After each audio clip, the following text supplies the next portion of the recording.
How's it going, everyone? I'm going to be reading on the Abolition of All Political Parties by Simone Weil. This is one of my favorite essays of recent. She goes into how we speak politically, how this is the way we've come to speak politically about political parties, our political parties, other political parties, has suppress the way that civilian citizens have been able to manifest the best intentional wills they have for their governments. And her conclusion is that because they suppress that political parties need to be uh, abandoned. So I hope you enjoy this essay, and we'll get right into it. If you don't know who Simone Weil is, just a little bit here on who she was. Simone Weil, 1909 to 1943, was one of the first female graduates of the École Normale Supérieure and taught philosophy in provincial schools from 1931 to 1938. A socialist, she worked for a time on the Renault assembly line and volunteered to fight against the fascists in the Spanish Civil War. In 1938, a mystical vision led Weil to convert to Roman Catholicism, though she refused the sacrament of baptism. Weil fled France for the United States in 1942, where, in solidarity with the people of occupied France, she drastically limited her intake of food, so hastening her early death from tuberculosis. And I'll include this essay in the description so you can read it yourself in your own time if you like.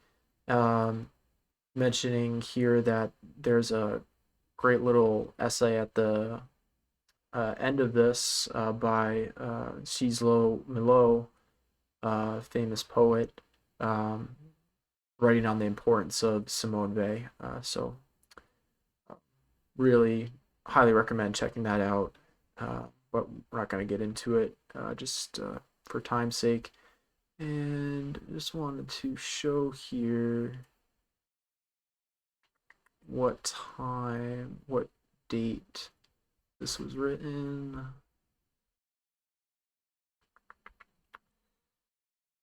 Um, so yeah, the importance of Simone Weil. You can see there's a good amount of writing there, so definitely some interesting stuff to check out by Milo. So this was 1943 that this essay was written. Okay. So on the abolition of all political parties by Simone Weil. The word party is taken here in the meaning it has in continental Europe. In Anglo-Saxon countries, the same word designates an altogether different reality, which has its roots in English tradition and is therefore not easily transposable elsewhere. The experience of a century and a half shows this clearly enough. In the Anglo-Saxon world, political parties have an element of game, of sport, which is only conceivable in an institution of aristocratic origin, whereas in institutions that were plebeian from the start, everything must always be serious. At the time of the 1789 revolution, the very notion of party did not enter into French political thinking, except as an evil that ought to be prevented. There was, however, a Club des Jacobins. At first it merely provided an arena for free debate. Its subsequent transformation was no means inevitable. It was only under the double pressure of war and the guillotine that it eventually turned into a totalitarian party. Factional infighting during the Terror is best summed up by Tomsky's memorable saying, "One party in power and all the others in jail." Thus, in continental Europe, totalitarianism was the original sin of all political parties. Political parties were established in European public life partly as an inheritance from the Terror, and partly under the influence of British practice. The mere fact that they exist today is not in itself a sufficient reason for us to preserve them. The only legitimate reason for preserving anything is its goodness. The evils of political parties are all too evident. Therefore, the problem that should be examined is this: Do they contain enough good to compensate for their evils and make their preservation desirable? It would be far more relevant, however, to ask, do they do the slightest bit of good? Are they not pure or nearly pure evil? If they are evil, it is clear that, in fact and in practice, they can only generate further evil. This is an article of faith. A good tree can never bear bad fruit, nor a rotten tree beautiful fruit. First, we must ascertain what is this criterion of goodness. It can only be truth and justice, and then the public interest. Democracy and majority rule are not good in themselves. They are merely means towards goodness, and their effectiveness is uncertain.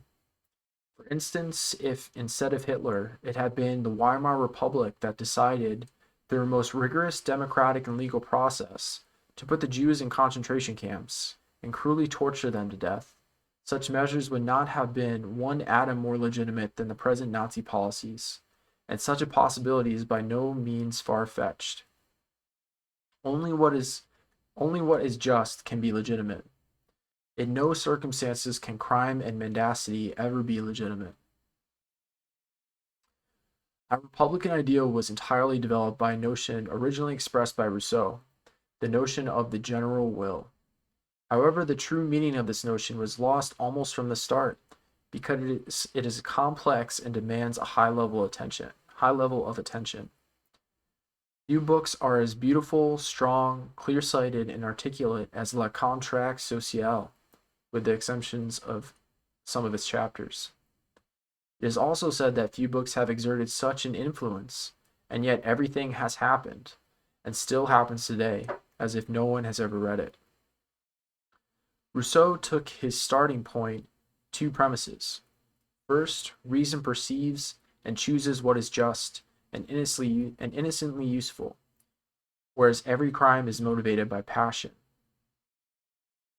Second, reason is identical in all men, whereas their passions most often differ. From this it follows that if, on a common issue, everyone thinks alone and then expresses his opinion, and if, afterwards, all these opinions are collected and compared, most probably they will coincide insomuch as they are just and reasonable, whereas they will differ insomuch as they are unjust or mistaken. It is only this type of reasoning that allows one to conclude that a universal consensus may point at the truth. Truth is one, justice is one. There is an infinite variety of errors and injustices.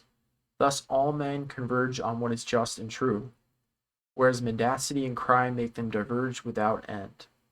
Since union generates strength, one may hope to find in it a material support whereby truth and justice will prevail over crime and error.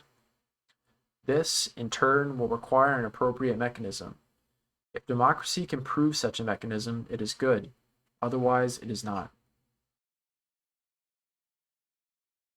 In the eyes of Rousseau, and he was right, the unjust will of an entire nation is by no means superior to the unjust will of a single individual.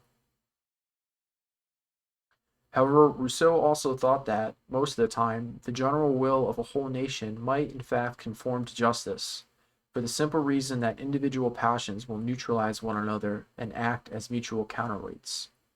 For him, this was the only reason why the popular will should be preferred to the individual will.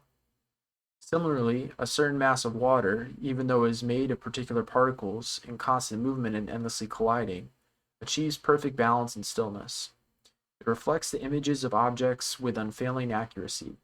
It appears perfectly flat. It reveals the exact density of any immersed object.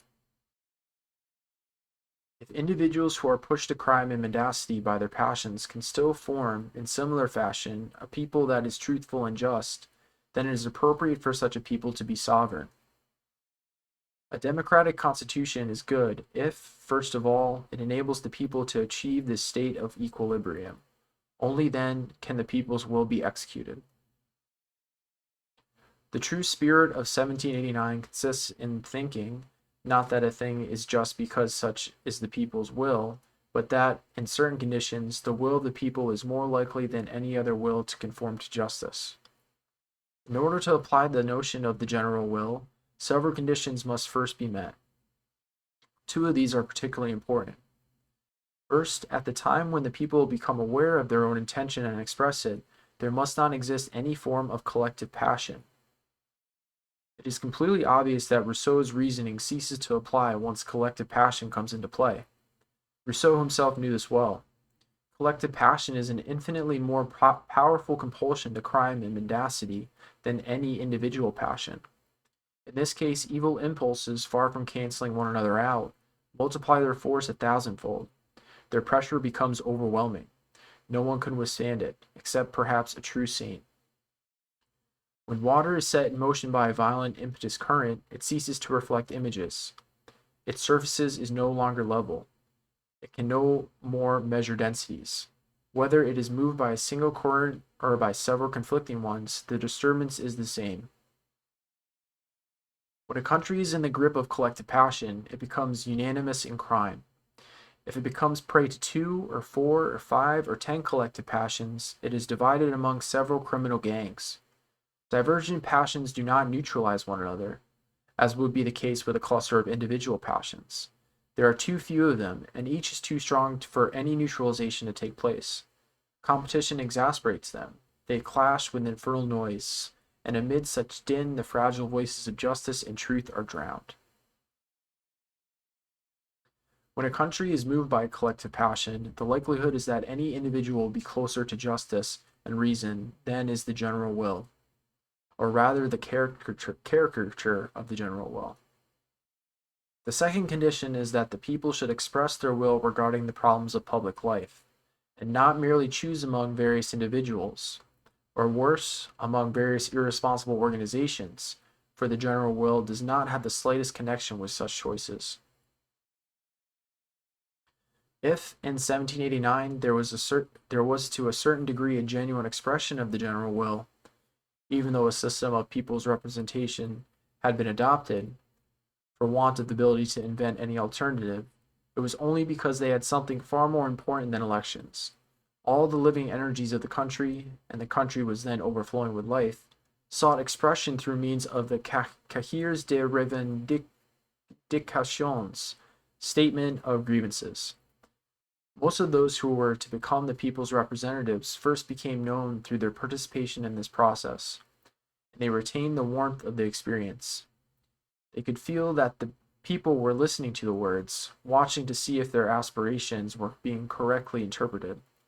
For a while, all too briefly, these representatives truly were simple channels for the expressions of public opinion. Such a thing was never to happen again. Merely to state the two conditions required for the expression of the general will shows that we have never known anything that resembles, however faintly, a democracy. We pretend that our present system is democratic, yet the people never have the chance nor the means to express their views on any problem of public life. Any issue that does not pertain to particular interest is abandoned to collective passions, which are systematically and officially inflamed. The very way in which words such as democracy and republic are used obliges us to examine with extreme attention two problems. Number one, how to give the men who form the French nation the opportunity to express from time to time their judgment on the main problems of public life. Number two, how, when questions are being put to the people, can one prevent their being infected by collective passions? If one neglects to consider these 2 points, it is useless to speak of Republican legitimacy. Solutions will not easily be found. Yet, after careful examination, it appears obvious that any solution will necessarily involve, at the very first step, the abolition of all political parties. So just so far, wondering what you guys think. There's a lot there. Told you it's very, very good. Her insights really pure. So yeah, let me know what you think in the comments. So continuing on. To assess political parties according to the criteria of truth, justice, and the public interest, let us first identify their essential characteristics. There are 3 of these. A political party is a machine to generate collective passions. A political party is an organization designed to exert collective pressure upon the minds of all its individual members. Third one, the first objective and also the ultimate goal of any political party is its own growth without limit. So, just thinking to yourselves, applying these to maybe the political party that you're associated with, or and also maybe the political party that you're so-called in opposition to, and political parties in general. Because of these three characteristics, every party is totalitarian, potentially and by aspiration. If one party is not actually totalitarian, it is simply because these parties that surround it are no less so. These three characteristics are factual truths, evident to anyone who has ever had anything to do with the everyday activities of political parties. As to the third, it is a particular instance of the phenomenon which always occurs whenever thinking individuals are dominated by a collective structure, a reversal of the relation between ends and means. Everywhere, without exception, all the things that are generally considered ends are in fact, by nature, by essence, and in the most obvious way, mere means. One could cite countless examples of this from every area of life: money, power, the state, national pride, economic production, universities, etc., etc. Goodness alone is an end. Whatever belongs to the domain of facts pertains to the category of means. Collective thinking, however, cannot rise above the factual realm. It is an animal form of thinking. Its dim perception of goodness merely enables it to mistake this or that means for an absolute good. The same applies to political parties. In principle, a party is an instrument to serve a certain conception of the public interest. This is true even for parties which represent the interest of one particular social group, for there is always a certain conception of the public interest according to which the public interest and their particular interest should coincide. Yet this conception is extremely vague. This is true without exception and quite uniformly. Parties that are loosely structured and parties that are strictly organized are equally vague as regards to doctrine. No man, even if he had conducted advanced research in political studies, would ever be able to provide a clear and precise description of the doctrine of any party, including should himself belong to one of his own. People are generally reluctant to acknowledge such a thing. If they were to confess it, they would naively be inclined to attribute their incapacity to their own intellectual limitations, whereas, in fact, the very phrase a political party's doctrine cannot have any meaning. Let me repeat that again. Just didn't phrase it right. And in fact, the very phrase a political party's doctrine cannot have any meaning. An individual, even if he spends his entire life writing and pondering problems of ideas, only rarely elaborates a doctrine. A group of people can never do so. A doctrine cannot be a collective product. One can speak, it is true, of Christian doctrine, Hindu doctrine, Pythagorean doctrine, etc., but then what is meant by this word is neither individual nor collective. It refers to something that is infinitely higher than these two realms.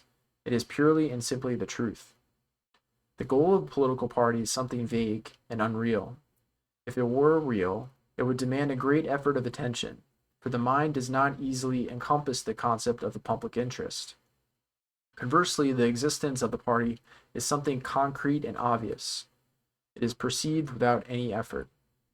Therefore, unavoidably, the party becomes, in fact, its own end. This then amounts to idolatry, for God alone is legitimately his own end. The transition is easily achieved. First, an axiom is set. For the party to serve effectively the concept of the public interest that justifies its existence, there is one necessary and sufficient condition. It should secure a vast amount of power. Yet once obtained, no finite amount of power will ever be deemed sufficient. The absence of thought creates for the party a permanent state of impotence, which in turn is attributed to the insufficient amount of power already obtained. Should the party ever become the absolute ruler of its own country, international contingencies will soon impose new limitations. Something to really think about there. You ever thought that political party per se, or in theory, would be limited by its own borders? Or do you think that the way political parties, the way they act these days, do they try to act and grow internationally? Some of the videos I've done so far, especially with Dugan, is definitely someone who thinks that they do try and grow internationally. Yeah, we'll leave that there for now. Therefore, the essential tendency of all political parties is towards totalitarianism, first on the national scale and then on the global scale. And it's precisely because the notion of the public interest which each party invokes is itself a fiction, an empty shell devoid of all reality, that the quest for total power becomes an absolute need. Every reality necessarily implies a limit, but what is utterly devoid of existence cannot possibly encounter any form of limitation. It is for this reason that there is a natural affinity between totalitarianism and mendacity. Many people, it is true, never contemplate the possibility of total power. The very thought of it scares them. The notion is vertiginous, and it takes a sort of greatness to face it. When the people become involved with a political party, they merely wish it to grow. But to grow as a thing that knows no limit. If this year there are 3 more members than last year, or if the party has collected 100 francs more, they are pleased. They wish things might endlessly continue in the same direction. In no circumstance could they ever believe that their party might have too many members, too many votes, too much money. So, I mean, just thinking about that, contemplating that, what do you think about that? Do you think that also applies to other areas of life? The revolutionary temperament tends to envision a totality. The petite bourgeoisie temperament prefers the cozy picture of a slow, uninterrupted and endless progress. In both cases, the material growth of the party becomes the sole criterion by which to measure the good and the bad of all things. It is exactly as if the party were held a head of cattle to be fattened, and as if the universe were created for its fattening. And let me know what you think in the comments about those last 2 paragraphs. One cannot serve both God and mammon. If one's criterion of goodness is not goodness itself, one loses the very notion of what is good. Once the growth of the party becomes a criterion of goodness, it follows inevitably that the party will exert a collective pressure upon its people's demands. The pressure is very real. It is openly displayed. It is professed and proclaimed. It should horrify us, but we are already too much accustomed to it. Political parties are organizations that are publicly and officially designed for the purpose of killing in all souls the sense of truth and justice. Collective pressure is exerted upon a wide public by the means of propaganda. The avowed purpose of propaganda is not to impart light, but to persuade. Hitler saw very clearly that the aim of propaganda must always be to enslave minds. All political parties make propaganda. A party that would not do so would disappear, since all its competitors practice it. All parties confess that they make propaganda. However mendacious they may be, none is bold enough to pretend that in doing so, it is merely educating the public and informing people's judgment. Political parties do profess, it is true, to educate those who come to them, supporters, young people, and new members.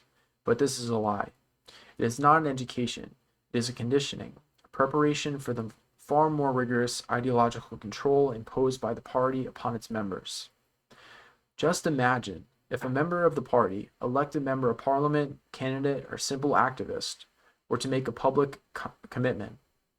Quote, whenever I shall have to examine any political or social issue, I swear I will absolutely forget that I am a certain member of, that I am a member of a certain political group. My sole concern will be to ascertain what should be done in order to best serve the public interest and justice. End quote. Such words would not be welcome. His comrades and even many other people would accuse him of betrayal. Even the least hostile would say, quote, why then did he join a political party? Quote, thus naively confessing that when joining a political party, one gives up the idea of serving nothing but the public interest and justice. This man would be expelled from his party, or at least denied pre-selection. He would certainly never be elected. Furthermore, it seems inconceivable that anyone would dare to utter such words. In fact, if I am not mistaken, such a thing has never happened. If such language has ever been used, it would only be by politicians who needed to govern without the support of other parties, and even then the words had a somewhat dishonorable ring to them. Conversely, everyone feels that it is completely natural, sensible, and honorable for someone to say, quote, as a conservative, ... I believe, blah, blah, blah, or as a socialist, I do think that, blah, blah, blah. Actually, this sort of speech is not limited to partisan politics. People are not ashamed to say, as a Frenchman, I think that, or as a Catholic, I think that. Some little girls who declared that they were committed to Gaullism as the French equivalent of Hitlerism added, quote, truth is relative, even in geometry, end quote. Indeed, this is the heart of the matter. If there were no truth, it would be right to think in such or such a way, when one happens to be in such or such a position, just as one's hair is black, brown, red, or blonde, because one happened to be born that way, one may also express such or such a thought. Thought, like hair, is then the product of a physical process of elimination. If, however, one acknowledges that there is one truth, one cannot think anything but the truth. One thinks what one thinks, not because one happens to be French or Catholic or socialist, but simply because that irresistible light of evidence forces one to think this and not that. If there is no evidence, if there is doubt, then it is evident that, given the available knowledge, the matter is uncertain. If there is a small probability on one side, it is evident that there is a small probability, and so on. In any case, the inner light always affords whoever seeks it an evident answer. The content of the answer may be more or less affirmative. Never mind. It is always susceptible to revision. Yet no correction can be effected unless it is thought an increase. It is always susceptible to revision. Yet no correction can be effected unless it is through an increase of inner light. If a man, member of a party, is absolutely determined to follow, in all his thinking, nothing but the inner light, to the exclusion of everything else, he cannot make known to the party such a resolution. To that extent, he is deceiving the party. He thus finds himself in a state of mendacity. The only reason why he tolerates such situation is that he needs to join a party in order to play an effective part in public affairs. But then this need is evil, and one must put an end to it by abolishing political parties. A man who has not taken the decision to remain exclusively faithful to the inner light establishes mendacity at the very center of his soul. For this, his punishment is inner darkness. It would be useless to attempt an escape by establishing a distinction between inner freedom and external discipline, for this would entail lying to the public, towards whom every candidate, every elected representative, has a special duty of truthfulness. If I'm going to say, in the name of my party, things which I know are the opposite of truth and justice, should I first issue a warning to that effect? If I don't, I lie. Of these three sorts of lies, lying to the party, lying to the public, lying to oneself, the first is by far the least evil. Yet if belonging to a party compels one to lie all the time, in every instance, then the very existence of political parties is absolutely and unconditionally an evil. In advertisements for public meetings, one frequently reads things like this: quote, Mr. X will present the communist point of view on the issue which the meeting shall address. Mr. Y will present the socialist point of view. Mr. Z will present the liberal point of view. How do these wretches manage to know that the various points of view they are supposed how do these wretches manage to know the various points of view they are supposed to present? Who could have instructed them? Which oracle? A collectivity has no tongue and no pen. All the origins of expression are individual. The socialist collectivity is not embodied in any person, and neither is the liberal one. Stalin embodies the communist collectivity, but he lives far away, and it is not possible to reach him by telephone before the meeting.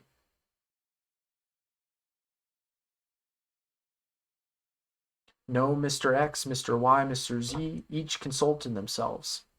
Yet, if they were honest, they would first have put themselves in a special psychological state, a state similar to one which is usually attained in the atmosphere of communist, socialist, or liberal gatherings. If having put oneself in such a state, one were to abandon oneself to automatic reactions, one would quite naturally speak a language in full conformity with a communist, socialist, or liberal point of view. To achieve this result, there is but one condition. One must absolutely resist the contemplation of truth and justice. If such contemplation were to take place, one would run a horrible risk. One might express a quote-unquote personal point of view. When Pontius Pilate asked Jesus, what is the truth? Jesus did not reply. He had already answered when he said, I came to bear witness to the truth. There is only one answer. Truth is all the thoughts that surge in the mind of a thinking creature whose unique, total, exclusive desire is for the truth. Mendacity, error, the two words are synonymous. Are the thoughts of those who do not desire truth, or those who desire truth plus something else? Mendacity, error, the two words are synonymous. They are thoughts of those who do not desire the truth, or those who desire truth plus something else. For instance, they desire truth, but they also desire conformity with such or such received ideas. Yet how can we desire truth if we have no prior knowledge of it? This is the mystery of all mysteries. Words that express a perfection which no mind can conceive of. God, truth, justice, silently evoked with desire, but without any preconception, have the power to lift up the soul and flood it with light. It is when we desire truth with an empty soul and without attempting to guess its content that we receive the light. Therein resides the entire mechanism of attention. It is impossible to examine the frightfully complex problems of public life while attending to, on the one hand, truth, justice, and the public interest, and, on the other, maintaining the attitude that is expected of members of a political movement. The human attention span is limited. It does not allow for simultaneous considerations of these two concerns. In fact, whoever would care for the one is bound to neglect the other. Yet no suffering befalls whoever relinquishes justice and truth, whereas the party system has painful penalties to chastise insubordination. These penalties extend into all areas of life: career, affections, friendship, reputation, the external aspect of honor, sometimes even family life. The Communist Party developed these systems to perfection. Even for those who do not compromise their inner integrity, the existence of such penalties unavoidably distorts their judgment. If they try to react against the party control, this very impulse to react is itself unrelated to the truth, and as such should be suspect, and in turn should be this suspicion. True attention is a state so difficult for any human creature, so violent that any emotional disturbance can derail it. Therefore, one must always endeavor strenuously to protect one's inner faculty of judgment against the turmoil of personal hopes and fears.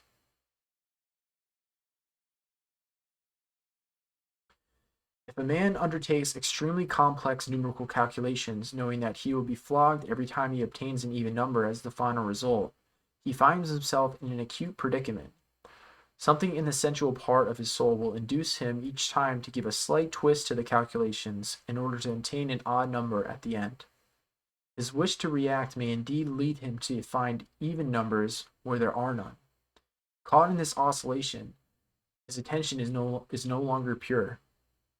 If the complexity of the calculations demands his total attention, inevitably he will make many mistakes, even if he happens to be very intelligent, very brave, and deeply attached to the truth. What should he do? It is simple. If he can escape from the grip of the people who wield the whip, he must run away. If he could have invaded his tormentors in the first place, he should have. It is exactly the same when it comes to political parties.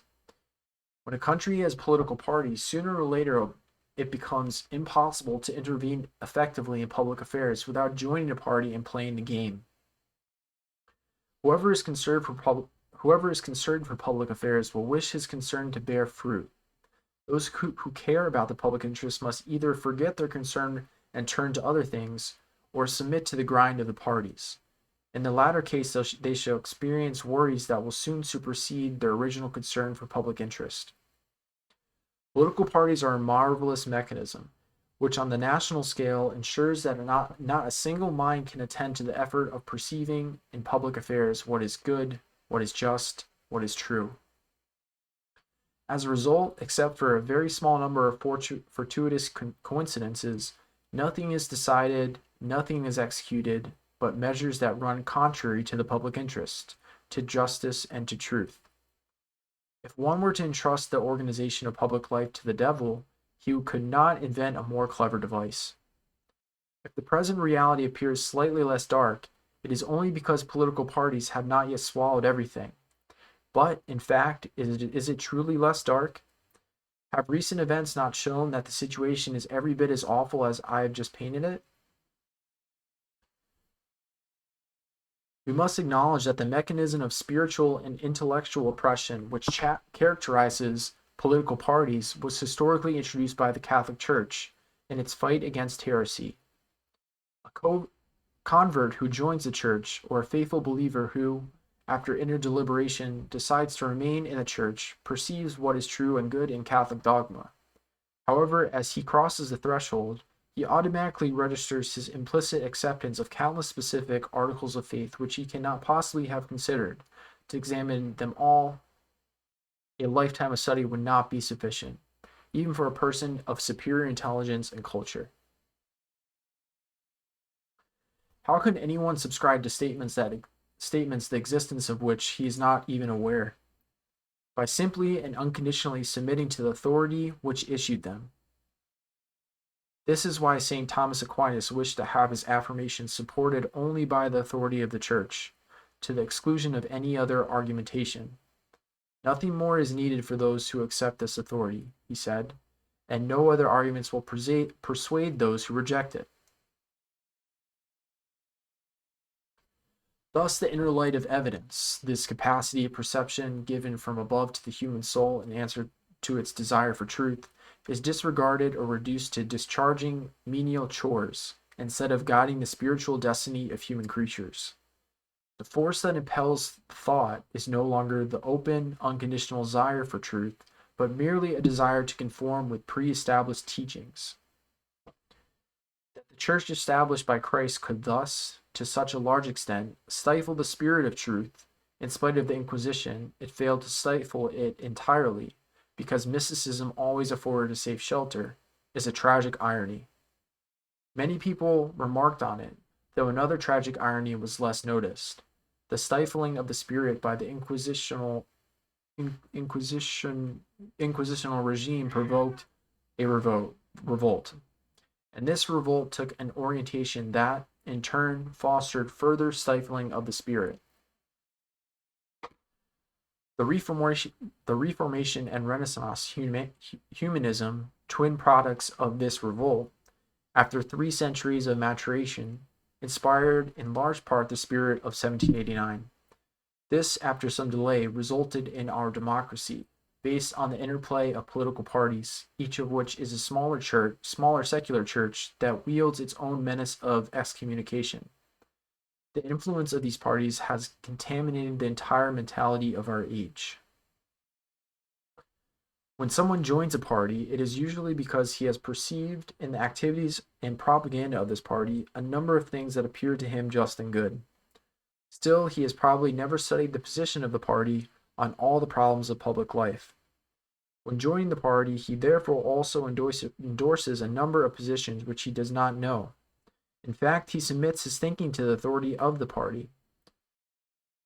As later on, little by little, he begins to learn these positions, he will accept them without further examination. This replicates exactly the situation of whoever joins the Catholic Orthodoxy, along the lines of St. Thomas. If a man were to say, as he applied for his party membership card, quote, I agree with the party on this and that question. I have not yet studied its other positions, and thus I entirely reserve my opinion pending further information, end quote, he would probably be advised to come back at a later date. In fact, and with very few exceptions, when a man joins a party, he submissively adopts a mental attitude which he will express later on with words such as, quote, as a monarchist, as a socialist, I think that, blah, blah, blah. It's so comfortable. It amounts to having no thoughts at all. Nothing is more comfortable than having not having to think. As regards the third characteristic of political parties, that they are machines to generate collective passions, this is so spectacularly evident that it scarcely needs further demonstration. Collective passion is the only source of energy at the disposal of parties with which to make propaganda and to exert pressure upon the soul of every member. One recognizes that the partisan spirit makes people blind, makes them deaf to justice, pushes even decent men cruelly to persecute innocent targets.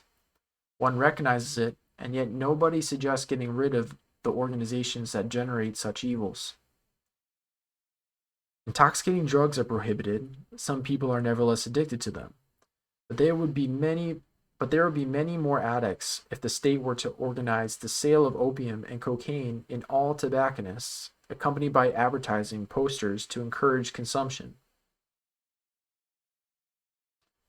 In conclusion, the institution of political parties appears to be an almost unmixed evil. They are bad in principle, and in practice their impact is nauseous. The abolition of parties would prove almost wholly beneficial. There would be a highly legitimate initiative in principle, and in practice could only have a good effect. At elections, candidates would tell voters not, quote, I wear such and such a label, unquote, which tells the public nearly nothing as regards their actual position on actual issues, but rather, quote, my views are such and such on such and such important problems, end quote.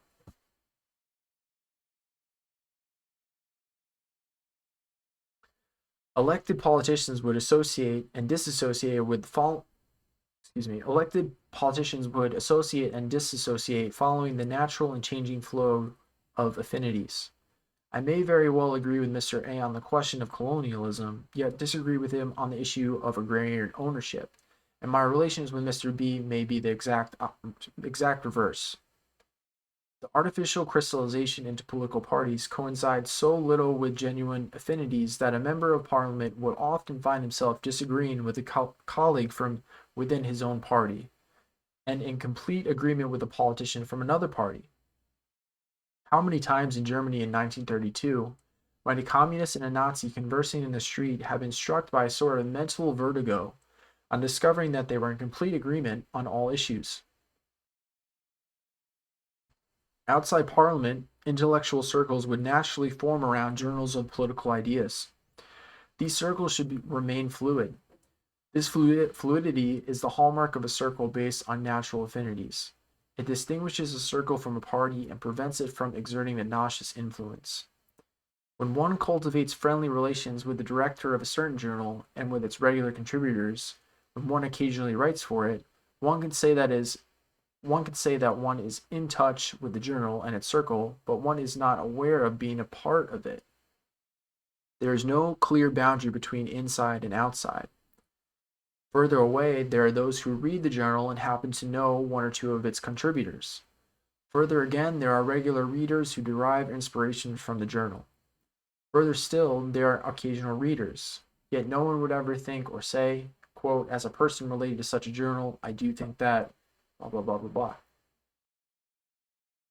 At election time, if contributors to a journal are political candidates, it should be forbidden for them to invoke their connection with the journal, and it should be forbidden for the journal to endorse their candidacy, to support it directly or indirectly, or even to mention it. Any association of the friends of this sort of journal should be forbidden. If any journal will ever to prevent its contributors from writing for other publications, it should be forced to close. All this will require a complete set of press regulations, make it impossible for dishonorable publications to carry on with their activity, since no one would wish to associate with them. Whenever a circle of ideas and debate would be tempted to crystallize and create a formal membership, the attempt should be repressed by law and punished. Naturally, clandestine parties might appear. It would not be honorable to join them. The members of these underground parties would no longer be able to turn to the enslavement of their minds into a public show. They would not be allowed to make propaganda for their party. The party would have no chance of keeping them prisoner of a tight web of interests, passions, and obligations. Whenever a law is impartial and fair, and is based upon a clear view of the public interest, easily grasped by everyone, it always succeeds in weakening what it forbids. Penalties that are attached to infringement scarcely need be applied. The mere existence of the law is itself enough to neutralize its target. This intrinsic prestige of the law is a reality of public life which has been too long forgotten, and ought to be revived and made good use of.